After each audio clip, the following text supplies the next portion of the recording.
like seeing things for the first time. But it was like seeing things for the first time in there too, you know. It's like very beautiful out here, but it was really beautiful in there too. It just feels very beautiful in here. To remember to slow down significantly, not a little, significantly, in order to be able to see things new every day, you know, because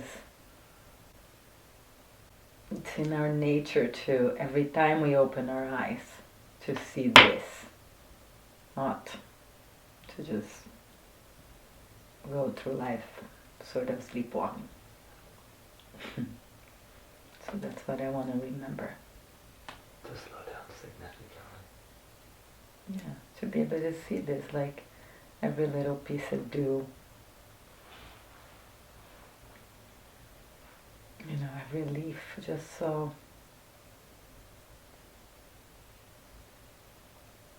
or really anything, just a piece of straw on the carpet, or a coat hanging, something, you know, just something, to see everything, just to see everything, instead of just rush by everything, going I don't know where. Which is the funny part. Yeah. A lot of what we do is really motivated by trying to control the things, right? To feel safe. You know, if you can control your environments, that just as so. If you can control your schedule, just so, right? Then there's the illusion that there's more safety, but that's all out there, and there's never a way to control anything out there, right? And it shouldn't really be controlled. It should just unfold.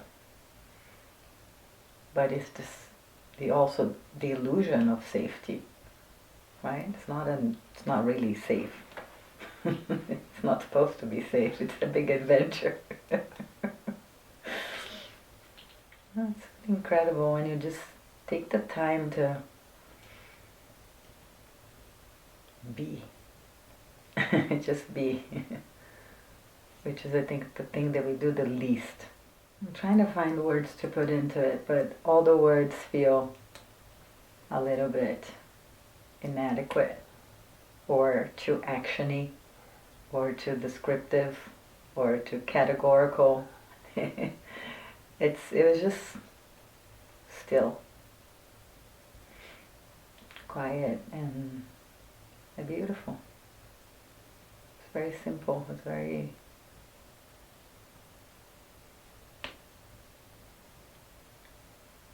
cozy, and yet very big. Just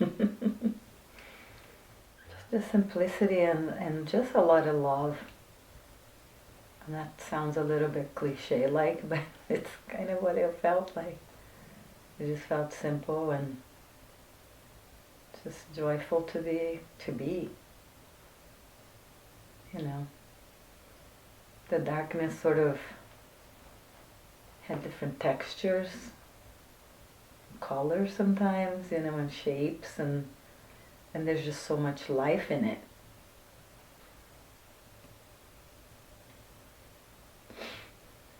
And sometimes I just feel like we're somewhat, it's kind of paradoxical, because be able to see things and be able to hear all these different things and interact with the world with the senses, which would be really a great way to connect with the body.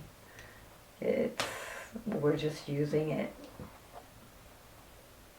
as the opposite effect, you know, just to kind of, just to put like, we're using our vision and our hearing and all our senses to kind of escape from something. It's like putting noise canceling headphones on. Use all the noise to cancel the stuff that's really going on, or use your viewing to not be able to see what's really going on, or it just feels like there's a lot of outward energy. There's a lot of doing something out there.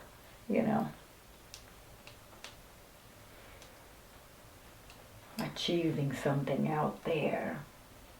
Spirituality, a lot of it nowadays is very consumeristic, right? It's about the right incense you're gonna buy, or it's about the right yoga mat, or I don't know. You can just watch, and it's not wrong. I'm just saying that it's very outward. There's a song in Brazil, it's Portuguese, but I'll translate one phrase that I was just thinking about it now, which says that to live, it's like tuning an instrument inside out and outside in. So there's a reciprocity from the inside to outside, but I just don't think that flow is very balanced in our modern lives. There's a lot of compartmentalization. There's a lot of things you have to produce and put out into the world, and then a lot of things you need in return. There's a little bit of there's a forcefulness to it that it's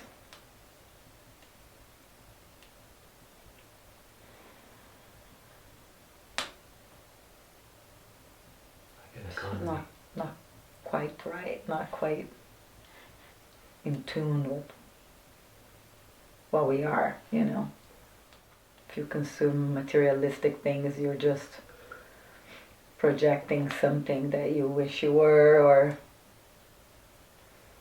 or something that you wish the world was, into some object. But consuming spiritual things, I think, is a very similar kind of mirror, right? You're just projecting outward into the experience what you wish you had internally, or the way that you wish the world was, or there's just a lot of projection.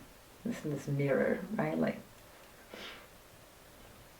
that's one thing that really became very clear to me in the darkness. It's like there's really not a lot you can project in there, because there's not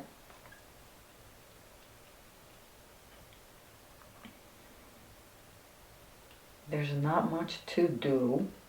There's really nothing to achieve.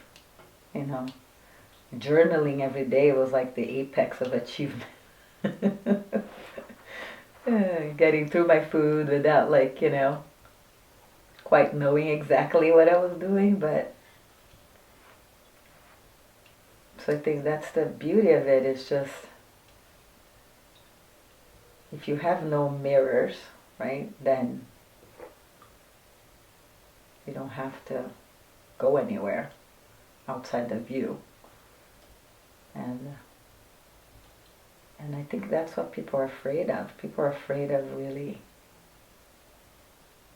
I can speak for myself, I think it's kind of scary to look in, especially if you have a lot of